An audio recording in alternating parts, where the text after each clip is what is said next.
Welcome to People Like You. Have you ever considered writing? There's something that you just want to share, but maybe you don't know whether writing is for you. Colleen Marquez knew that feeling very well until she attended a writers' conference right here in the Bay Area. Now Colleen helps families understand the concept of adoption in a very positive and colorful way. She's here to tell her story, so don't go away. I felt very inadequate as a woman going through infertility. And it was in the writing of this story that my own heart was changed towards adoption. I believe that everyone has a story. And if you have that desire to write, then you need to just go ahead and do it.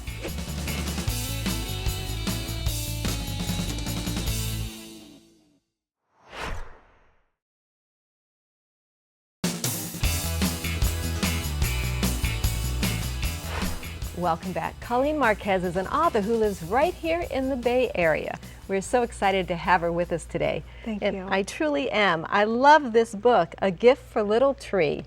I just love it. Tell us about it.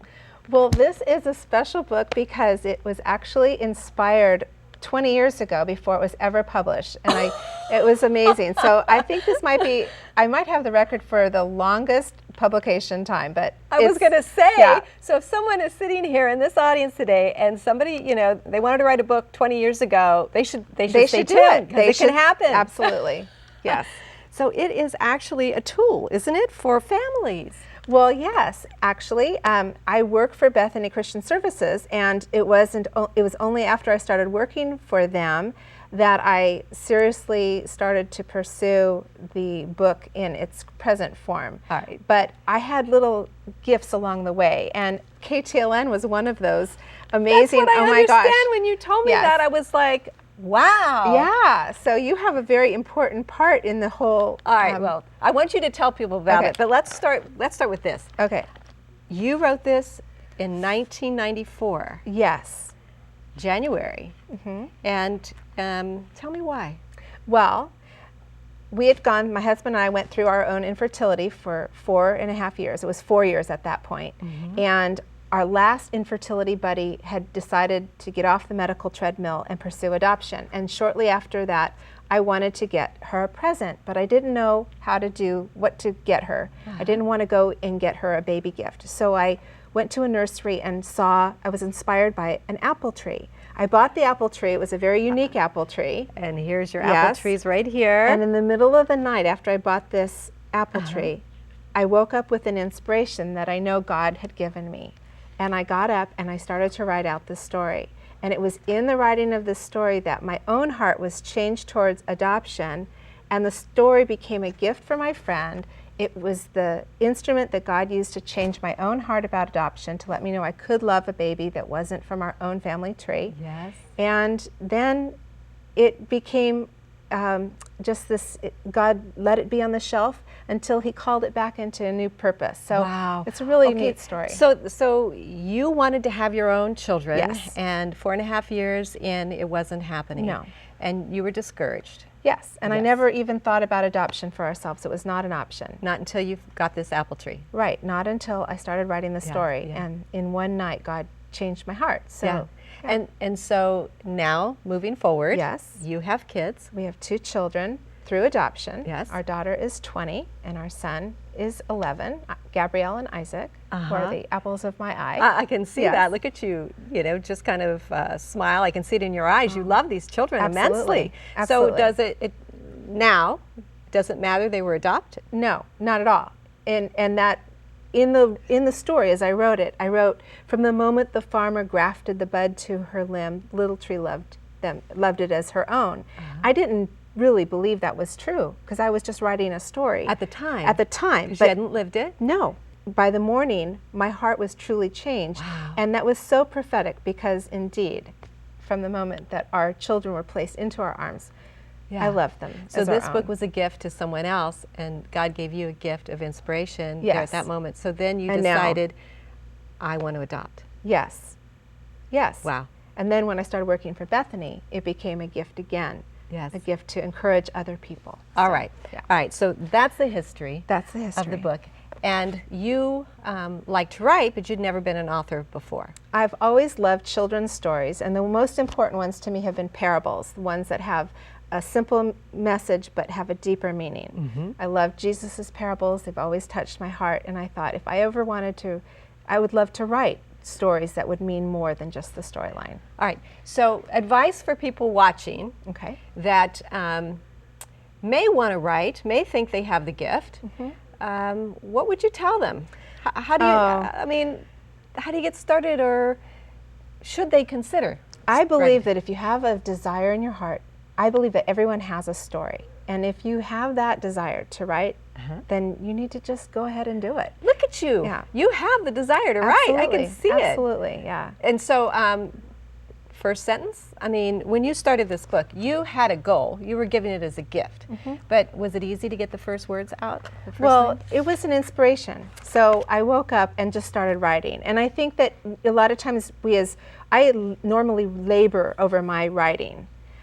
I sit there and every word I craft. But I think just to get it out is the most important thing. Yeah. Just to start writing and to keep writing and to keep writing some more. That's the most There important thing. once was a farmer who owned an orchard filled with apple trees. The farmer loved his trees. They were his life's pleasure, and he did all he could to care for them. Yeah. Who's the farmer? Well, the farmer is God. Yeah. Now I gave the whole story away. It was a,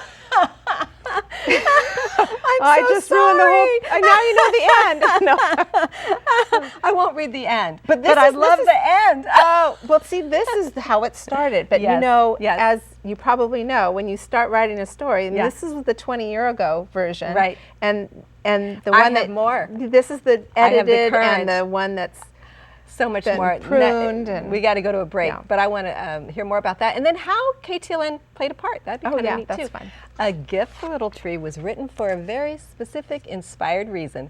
We'll find out more about that when we return. And later, a few tips from Colleen on starting your own work of art, so stay with us. I felt myself digging deeper into God and asking, why, Lord? Why would you put the desire for a baby in my heart if it's not coming? He gave me in the middle of the night inspiration that I could and would love a baby that came from a different tree. This story is an instrument to share hope about adoption for the people that I work with at Bethany and pregnancy centers. I share this book with many people who are impacted by adoption and unplanned pregnancy.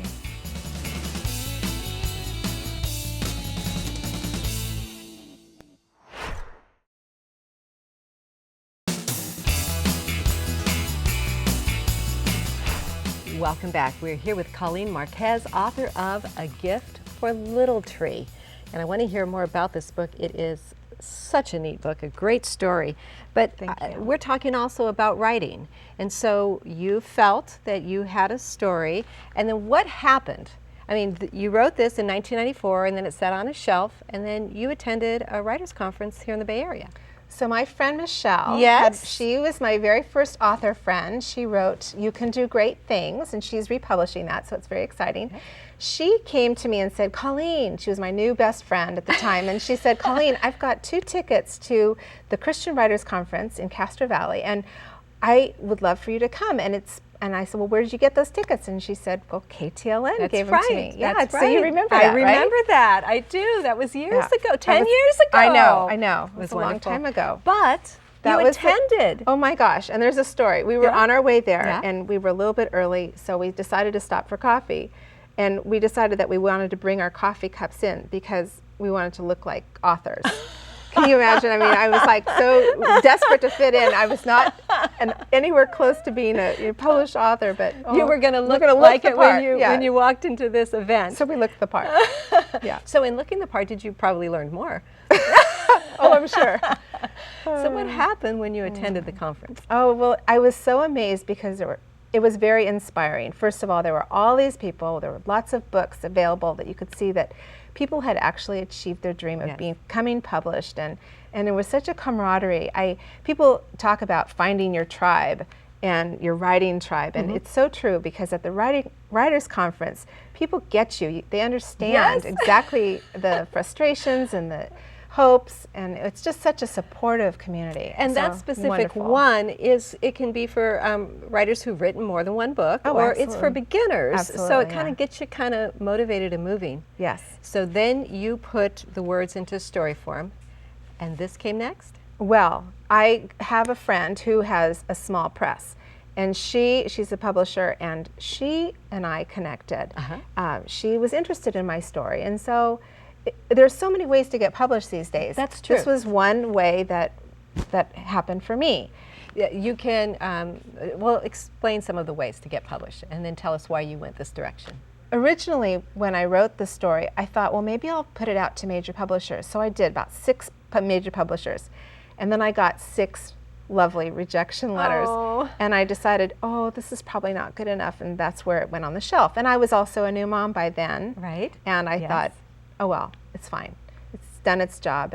But those rejection letters really hard. Those were hard. Yes. So that was back in 1995, probably Well, it's a by then. good thing you didn't I listen know. to those. Well, I know. And now today there are so many ways. There's independent publishers, small publishers. You can publish yourself, self-publishing. And So, actually, that is a way that is growing at the moment. yes, Yeah. it Okay. is. So then you decided, you went to a friend who has a publish, and did they put you in touch with an illustrator? One of the reasons that I didn't want to go to a major publisher was because this was my special baby. I illustrated it very crudely myself, but I'm not an artist, but I had an idea of what I wanted, and it was so important that I would find the right illustrator. Yes. So my friend had done a book where her illustrator did a beautiful painting of an apple tree, and when I saw that, I thought, oh, I would love her. And so I was able to contact this illustrator, Masako Dunn in Montana, and she agreed to illustrate my book, which is highly unusual if you're so going through a cool. major publisher. Right. But I got to have the creative control to pick the illustrator in this way that we pursued. So And it I was love awesome. Little Tree. So so the great thing was I sent her the manuscript, and she sent it back with this whole layout. And it blew me away that she had envisioned this. That- It was just amazing. Colleen, when did it turn into this book? It was published last January, 2014, yeah.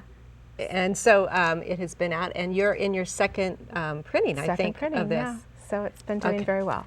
So that is the story. These writers' conferences are really good to go to. We'll be Yes. promoting the next one too. So you That's know, great. Can I read from your book? Sure. The Granny Smith apple tree whispered, "She shouldn't try so hard. She should relax and just let it happen." The snappy red Fuji tree remarked, "Maybe you aren't supposed to make apples." But even if they meant well, their comments hurt Little Tree. Whenever she heard such things, her branches would droop and her whole trunk would ache. Yeah. That described the whole infertility process. And so I think that's a very important part for people who are reading this book. I'm hoping that this will be something very encouraging. They will see themselves. That was how I was. I felt very inadequate as a woman going through infertility, and yet I never thought about adoption. So the story is a story of hope, hoping to encourage women to understand that they can choose adoption As an option. as an option to build their family. Did people say things to you? Oh, yeah. Well, yes. The apple trees do represent people in my life or comments in my life. So that was definitely, and it's very common if you have had Experience like yeah. that. During that time, was your faith altered? I felt myself digging deeper into God and asking, why, Lord? Why Right. would you put the desire for a baby in my heart if it's not coming? Why Right. would I not? What else can I do? And I felt I came to the end of myself. I couldn't make a baby. Only God could make a baby. And could it be that he knew 2 young people who were going to need a home? And that Well, could be it. God knows everything, right? Right. Okay, well, more about the book when we return. When we return, a few steps actually to get you started. So grab a pen and don't go away. This story is an instrument to share hope about adoption for the people that I work with at Bethany and pregnancy centers. I share this book with many people who are impacted by adoption and unplanned pregnancy. It was a creative communication tool that God used to change my heart. And that's what stories are, aren't they?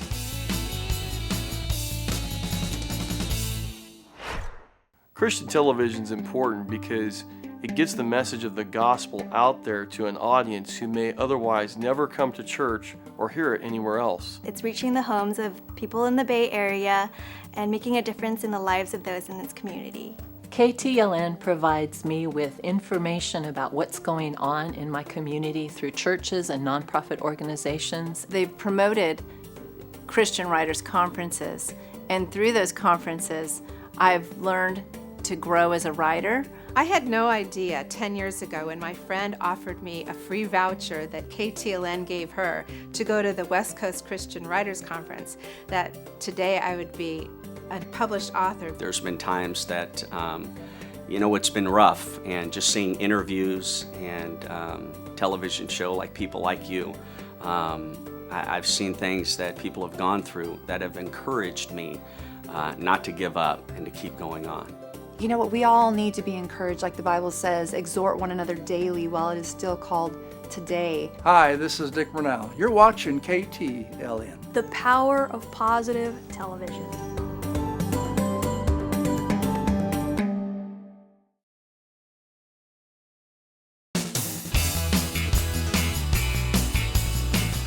We're back with author Colleen Marquez, and once again, so good to have you here. Thank you. So in your book, A Gift for Little Tree learns a very important lesson. Yes, she does. She learns that from the moment the farmer grafted the bud to her lip, she loved it as her own. She learned that the farmer loved her enough to be creative and do something that she could never even imagine. And that story is true because I am Little Tree, and God showed me through this story that He gave me in a middle of the night inspiration that I could and would love a baby that came from a different tree. And so that was something that Little Tree learned. I learned it, and it was a story, it was a creative communication tool that God used to change my heart. And that's what stories are, aren't they? Yes, I mean, yes. God uses stories. Jesus used parables to change people's hearts. Yes. And He uses stories of other people to change our own hearts. And to understand, I can see it as a tool for a home where there are children that are adopted and not, that they can see in a very colorful way that we're all a family. Yes. This is a respectful story about everyone in the adoption orchard. Yes. So it's meant for everyone who's been touched by adoption in some way. So it's a very gentle story that can be read by anyone, anyone whose family is built in a way that God would bring together. And you feel this many years later that your orchard is complete. Oh yeah. I say sometimes that sometimes it takes an orchard to raise an apple, and in our case it was true. And it's really an open adoption. Yes. So there are many yes. people involved. Absolutely. Our birth families are very involved in our lives, and so this story also respects the other apple trees that that built this Little Tree's beautiful, bountiful harvest. Let's go there for just a moment. Should someone find themselves pregnant with an unplanned pregnancy and they're watching this program today, society might point them to options that certainly wouldn't have given you two beautiful young children. I can't imagine. I can't imagine my life being without our children. And there aren't that many adoptive women who agree to allow their child to be adopted. They usually they keep the child, or they go for an abortion. Is that correct? Yes, it's unfortunately a very small percentage of women that make adoption plans. Statistics that Bethany Christian Services has found out is that only 1 out of every 200 women who are faced with an unplanned pregnancy will choose adoption for their child.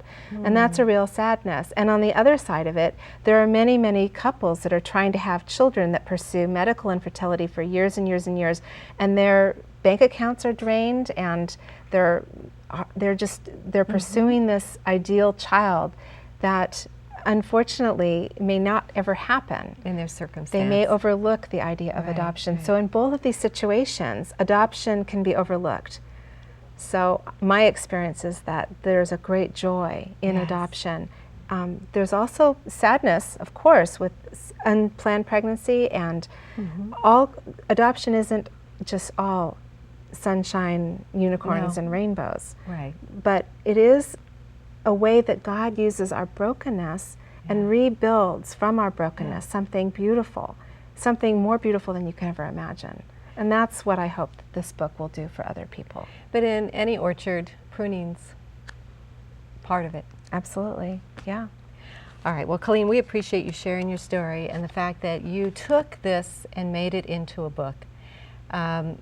Practical tips for someone watching at the moment that might want to pen a story and get it published.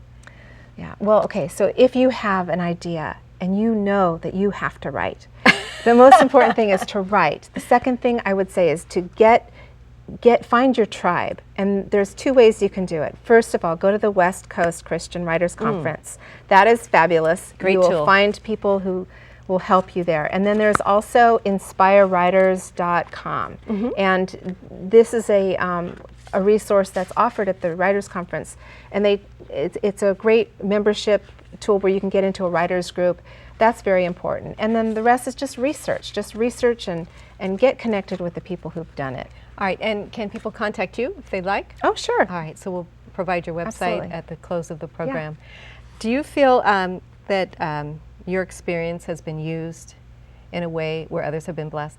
Oh, yes. This story is an instrument to share hope about adoption for the people that I work with at Bethany and pregnancy centers. I share this book with many people who are impacted by adoption and unplanned pregnancy. And I'm glad for the part we played, and I can't wait to see what you write next. Thank you. Thank you very much for having me. When Colleen was invited to the Christian Writers Conference by a good friend, made possible through our station, we had no idea the experience would result in such an incredible outreach book. And if you feel God calling you to write, who knows how He will use your gift. To find out more about Colleen or her book, go to giftforlittletree.com. To find out about the Writers Conference, go to ktln.tv. And remember that KTLN is a donor-supported ministry. Programs like this one are made possible through your support. Join us again next week.